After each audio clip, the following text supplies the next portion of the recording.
This is my January reading wrap up. First up, we have The Christmas Tree Farm by Lori Gilmore.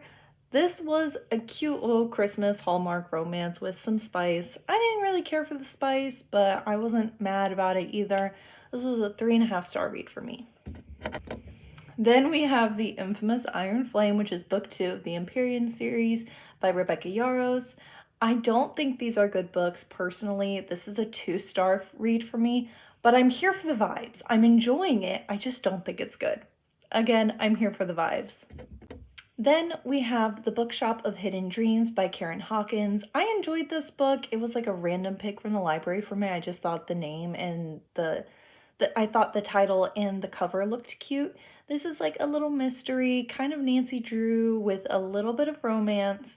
Definitely Hallmark adjacent, very cute. I believe this is 3.5-star read for me.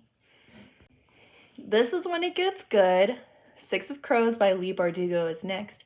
This was a 5-star read for me, and it was a reread. This is a book I own and is part of my collection. Love it, 5 stars. I wouldn't change anything about it. Next, we have the sequel to Six of Crows, Crooked Kingdom by Leigh Bardugo as well.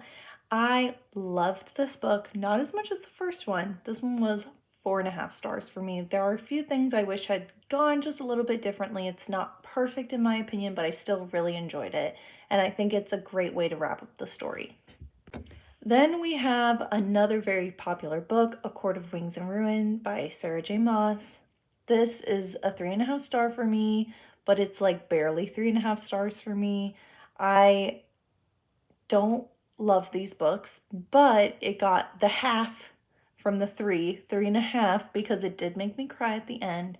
Personally, I just think these books have a lot of potential, but the writing and the storytelling just aren't really my favorite, and I'm just feeling like I'm not really invested in the main characters, which makes it hard for me to love these books.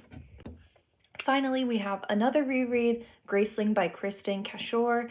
I love this book. Again, every year that I read it, or every time that I read it, I'm always like, oh, I don't know if I'm going to want to keep this and read this again. And every time it's just so good, and I just really, really love it. This is 4.5 stars for me, and I loved it enough this time that I'm actually going to read the other books in the series, which I never have felt the desire to read, and now I do.